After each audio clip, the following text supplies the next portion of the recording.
بصي الجمال. طبعا مش هتصدقي ان الجمال ده كله عملناه بسكويت المدرسة. عايزة تعرفي عملناه ازاي؟ السبليك كداب. كملي الفيديو للاخر وانت هتعرفي عملنا الجمال ده كله ازاي.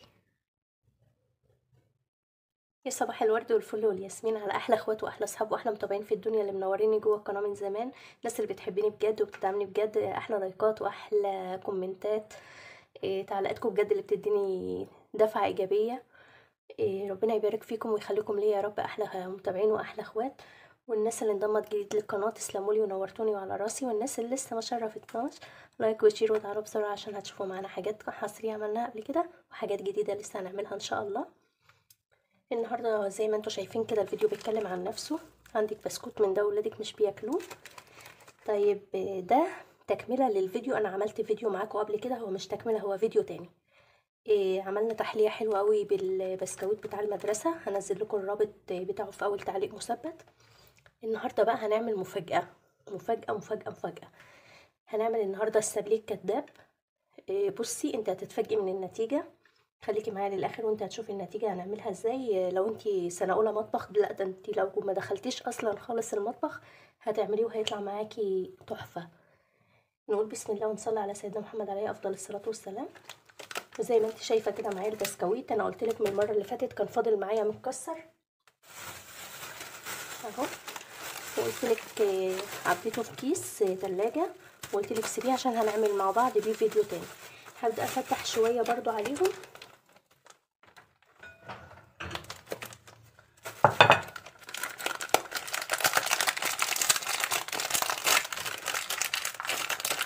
بصي انا هفتح شويه عليهم.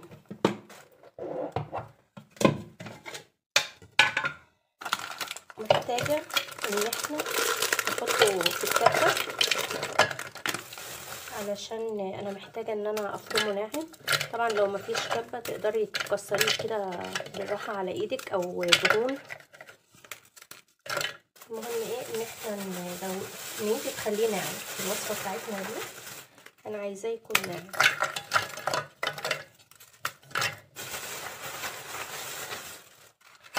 عشان صوت الكبه بقى والازعاج. هضربه في الكبه وهرجع اوريكي هنعمل مع بعض ايه.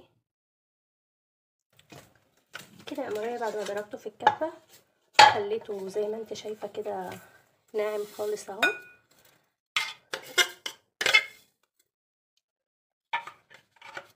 المرحله ديت انا عايزاه ناعم قوي. هنبدا بقى في تاني خطوه. هنا دول بتاع 3 معالق كده كريم شانتيه كانوا باقيين معايا، كنت من الفيديو بتاع البسكويت اللي كان قبل كده، بسكويت المدرسه برضو عملنا منه ملفيه كداب، برضو عملنا منه تحليه حلوه قوي. كان فاضل معايا عندهم في الفريزر كريم شانتيه، وزودت عليهم معلقتين لبن عشان انا عايزاهم يكون القوام بتاعهم سايل كده. طيب ما عندكيش كريم شانتيه ممكن نوتيلا بيضه او نوتيلا دارك او اللي هي السودا. طيب ما عندكيش نوتيلا ممكن معلقتين زبده، معلقتين سمنه، ممكن شويه لبن، ممكن زبدية اللي هي الدانون بالشوكولاته. يعني ما تعقديش نفسك خالص ولا توقفي نفسك، اي حاجه من الحاجات اللي انا قلتها لك دي هتنفع معانا ايه في الوصفه دي ان شاء الله.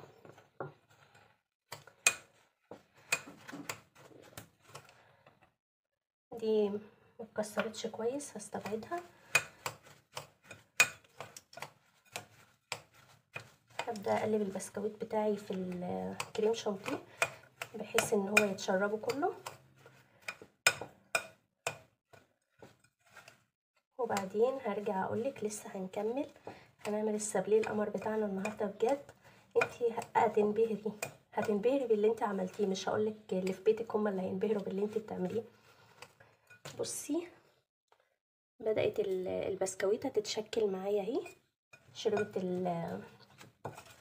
الكريم شانتيه اللي احنا حطيناه، او اي حاجه من اللي انا قلتلك اللي هي تنفع تحطيها. هبدأ اسيبها بس ترتاح 5 دقايق وهروح اسخن ميه. هسيح شويه شوكولاته بيضه اللي هي الوايت شوكليت. هعملها على البخار الميه. اسخن ميه، بسخنها ازاي؟ بسخن ميه وبحطها في طبق، وبحط الشوكولاته في طبق تحت جواه، وبسيبها على بخار الميه. ومعلومه يا جماعه، ما تحطيش عليها الشوكولاته البيضه وانت بتسيحيها، ما تحطيش عليها زيت، لان هتلاقيها فصلت منك. الشوكولاته البيضه ليها معامله خاصه شويه عن الشوكولاته اللي هي الدارك او الشوكولاته اللي هي السودا، بنحط عليها معلقتين زيت. الشوكولاته البيضه لما بتحط عليها زيت بتفصل منك، هي بتسيحيها بس، ما بتحطلهاش اي حاجه. تمام. وبكده يا مريم بعد ما سيحت الشوكليت بتاعي او الوايت شوكليت او الشوكولاته البيضه زي ما انت شايفه كده، زي ما قلت لك، على بخار ميه، بيبقى تحتها طبق فيه ميه سخنه مغليه. طبعا ما تغطيش او حله اي حاجه يعني فيها ميه مغليه. طبعا ما تغطيش عليها عشان البخار بتاع الميه ما ينزلش في الشوكولاته ويبوظها لك. ده عشان قلنا ايه، لو احنا سنه اولى مطبخ ومبتدئين. هنبدا نسمي بالله، وهتجيبي اي قالب من قوالب الصابليه، اي قالب هتكون انت حباه، وهبدا هنزل كده بايه، كميه شوكولاته جواه.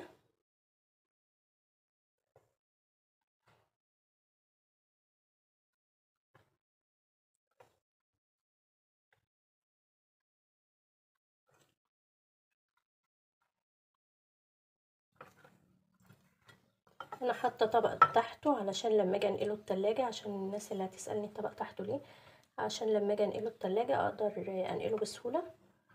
طبعا انا حاطه طبقه يعني معقوله، لا تخينه ولا رفيعه. هبدا ان انا اوزعها تيجي على الجناب كده عشان تاخد الشكل اللي انا حباه. طبعا انا كنت عامله معاكم كذا مره بكذا قالب، بس انا عامله القالب بالشكل القلب النهارده، عشان اول حاجه بثبت لكم ان انا بحبكم قوي. تاني حاجه ان انا عملت معاكم اشكال تانية، فحبيت اغير الشكل. طبعا اي قالب عندك انت تقدري تستخدميه اي شكل انت حباه.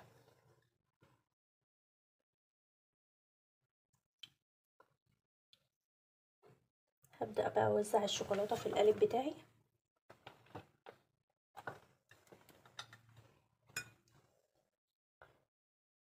وبعدين بعد ما اوزعها هبدأ ادخله في الفريزر 10 دقايق بس، يعني ما تكتريش، مجرد بس ان الشوكولاتة تمسك.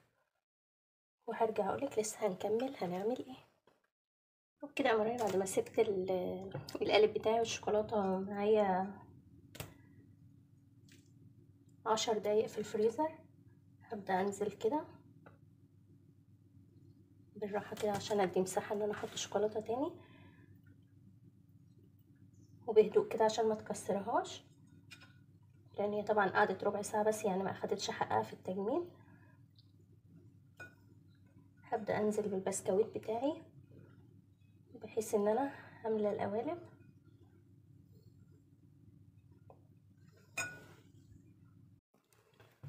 كده يا مريم بعد ما مليت القوالب بتاعتي، طبعا فضل معايا كمية بسكوت، ممكن تعينيها برضو في الفريزر، تقدري تستخدميها في اي استخدام تاني. ممكن بعد كده نعملها برضو مع بعض وصفة تانية، عينيها برضو هقولك هنعملها مع بعض ان شاء الله وصفة تانية. بصي انا هخليهم بجد ما عادش يديهم بسكوت المدارس، هي المصانع كده هتلموا بجد. احنا دلوقتي عملنا بيه وصفتين ما شاء الله، الاتنين احلى من بعض. طبعا انا جبت معلقه صغيره عشان اقدر اتحكم فيها اكتر، وضغطت عليها اهو، بس برضو بالراحه بحيث ان احنا ايه ما نبهدلش الطبقه اللي تحت، الطبقه التحتانيه بتاعت الشوكولاته، لان هي ايه انا عايزاها تديني شكل حلو كده. يا مريم بعد ما حسيت ان الشوكليت بدات جمدت معايا شويه، بدات سيحتها شويه على بخار ميه، لان الجو برد والحاجات دي بتشد بسرعه. هبدا برضو بسرعه اشتغل فيها كده قبل ما تجمد تاني.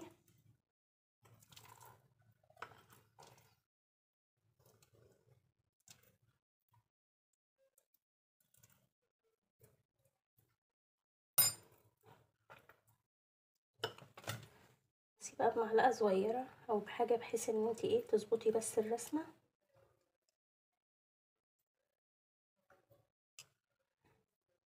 زي ما انا بعمل معاكي كده، لو في اي زيادة تانية بطلعها اهوت بكل سهولة.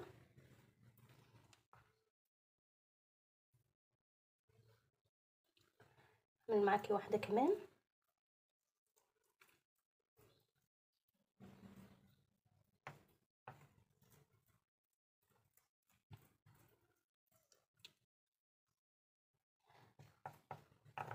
هبدأ بقى افرد برضو الشوكليت بتاعتي في القالب كله، وهدخلها الفريزر برضو بتاع 10 دقايق او ربع ساعة على حسب درجة التبريد عندك، وهرجع اوريكي هنعمل ايه.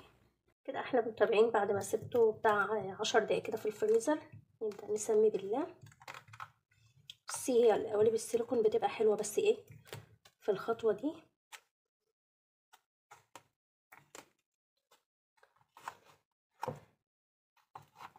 بصي بسم الله ما شاء الله. مش قلتلك انت لو ما دخلتيش، لو سنة اولى مطبخ، انت لو ما دخلتيش المطبخ اصلا يعني بفضل الله والحمد لله، الف حمد وشكر لك يا رب. معايا ان شاء الله هخليكي محترفة مطبخ. لسه هنكمل وهقولك هنعمل فيها ايه، هنخليها قمر قمر قمر. بس هطلعهم بقيتهم من القالب وهرجع اوريكي عشان ما اطولش عليكي. كده يا مرة بعد ما طلعتهم من القالب كده خلاص القالب بتاعي تمام. شكرا يا عم القالب. هنيجي بقى نشوف هنا القمر بسم الله ما شاء الله. يعني انا مش عايزه اقولك الجمال، انت تقدري بقى تستخدمي اي قالب انت حباه، الشكل اللي انت حباه. بس قلت لك انا عملت معاكم قوالب قبل كده، بتعمل معاكم الشكل ده. تحيه مني لاخواتنا الخليجيات، احلى تحيه لاخواتنا القنوات اللي هي الخليجيه. بصراحه عملوا حاجه كده عجبتني، فقلت هعملها معاكم النهارده. هخليكي بقى ايه، احنا هنخش المطبخ الخليجي النهارده. بصي تقدري توقفي على كده، حابه توقفي على كده، حابه تكملي معايا ونخليه قمر اكتر من كده كملي معايا. ده ايه ده؟ جليتر الوان، جليتر غذائي الوان، بيجي من عند مستلزمات الحلويات. العلبه مش غاليه، تقريبا ب20 او ب15 جنيه. طبعا بتقعد معاكي كميه. جبت معايا 3 اطباق فبر. لسه هوريكي مكونات كمان هنستخدمها. نبدا نقول بسم الله. اخدت شويه لون، ده اللون اللبني. بصي بتخشي كده تلاقي السابليه عندهم كده في لمعه كده، تحسي ان حاطين عليه حاجه لولي كده طالع من البحر قمر. فتحيه مني ليكم بجد بجد بجد، شغلكم حلو قوي وشغلكم عالي قوي. ربنا يبارك فيكم ويحفظكم. هعمل النهارده برضو معاكم الفضي اهو. كنت عملت معاكم انا الفضي قبل كده في فيديو الجاتو وذهبي. هبدأ انا كده عشان ما بهدلش الدنيا. هجيب اطباق فبر بقى وهحط. طبعا انا معايا 6 ومعايا 3 الوان، لسه كمان هحط فيهم حاجه هتخليهم قمر قمر قمر. كملي بس انتوا معايا للاخر. والله العظيم انا هخليهم مع دوش يدوا لاولادنا بسكوت المدارس هتدعوا عليا. بصي بقى انا علشان ايه ما لخبطش الالوان على بعضها، انا حطيت كل 2 لان انا معايا 3 الوان. حطيت كل 2 في طبق كده، وبيبقى فيه فرشه كده. بس انا بصراحه جبتها من عند مستلزمات الحلويات، بس نسي يحطها لي. فهبدا اخد بالفرشه ديت كده،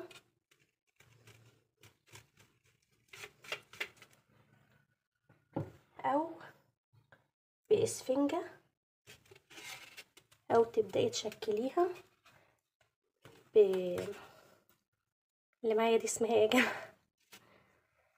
اسمها، استني انا هفتكر وهقول لك. انا عارفه اسمها فايبر. الفايبر اللي هو بينجدوا بيه الكراسي، بس انا عندي فايبر طبعا نضيف، بستخدمه شريان نضيف يعني، بستخدمه او قطعه قطن يعني اللي انت عايزاه، بس الفايبر هيديكي نتيجه احلى. بصي بتحسي ان هما كده بيبقى شغلهم بجد حلو قوي قوي يعني. هبدا انضفها كده بالفرشه.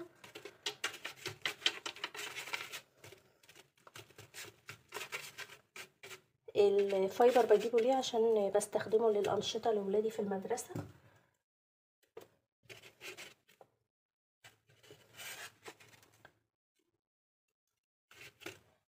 هعمل بقى اللي زيها نفس الشكل وهرجع اوريكي شكل تاني. هبدأ هنا بعد ما خلصت اللبني او السماوي. هبدأ طبعا كل ده بينضف بسهولة جدا. والجليتر دوت بصي الجمال، اقسم بالله روعة. الجليتر ده يا جماعة انا بجيبه من زمان في اعياد ميلاد ولادي. بستخدمه امن جدا، بيتاكل، جليتر غذائي بيتاكل، ما تخافوش، ده مش من بتاع اللي هو بيدهنوا بيه الخشب والحاجات دي، ده بيجي من عند مستلزمات الحلويات. بصي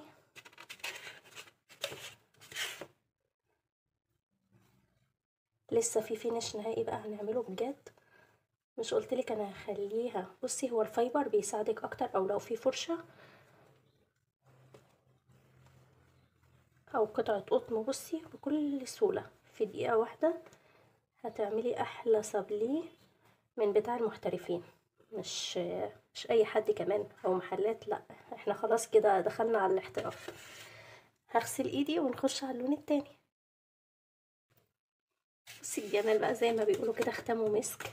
طبعا انا جبت الالوان اللي انا بحبها، انا بحب اللون الفوشيا قوي، وبحب اللون الازرق قوي والسيلفر. طبعا هو في الوان كتير، انت بتختاري اللون اللي انت حباه منه، بس زي ما قلت لك انا جبت الالوان اللي على ذوقي او الالوان اللي انا بحبها. يا سلام على الجمال، سلام على اللون البامية البامب البامب او الفوشيا بجد. هي مش بس حاجة تفرح الاطفال، والله هي فرحة ليكي كمان وانتي بتعمليه. لا بجد حلو قوي، لعبة حلوة قوي.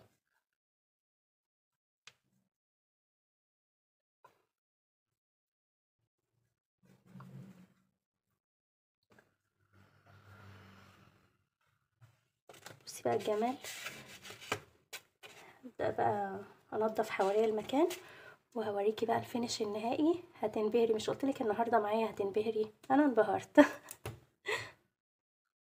كده يا قمرية، اخر خطوة معايا دوت استخدمته معاكم برضه في الفيديو بتاع اعادة تدوير البسكويت بتاع المدرسة المرة اللي فاتت.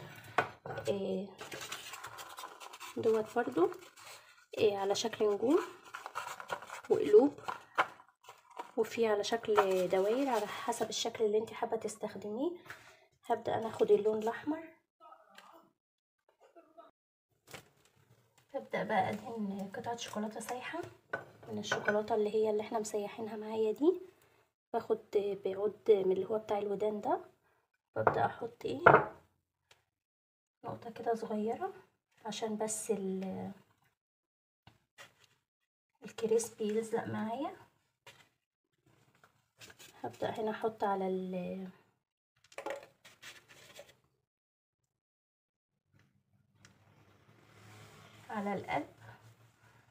هبدأ احط قلب كده في النص، وهنا برضو نفس الشكل. بصي الشكل بقى الفينش النهائي ده بيرجع لك.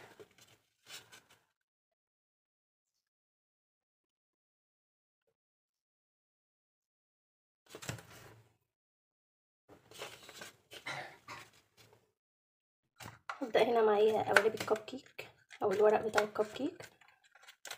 هبدأ بقى ازين الطبق بتاعي. طبعا انتوا عارفين ومتعودين مني ان انا لازم ازين الحاجة. طبعا لقيت اللون دوت هيبقى لايق معاه عشان يبقى غامق ويفتحه كده.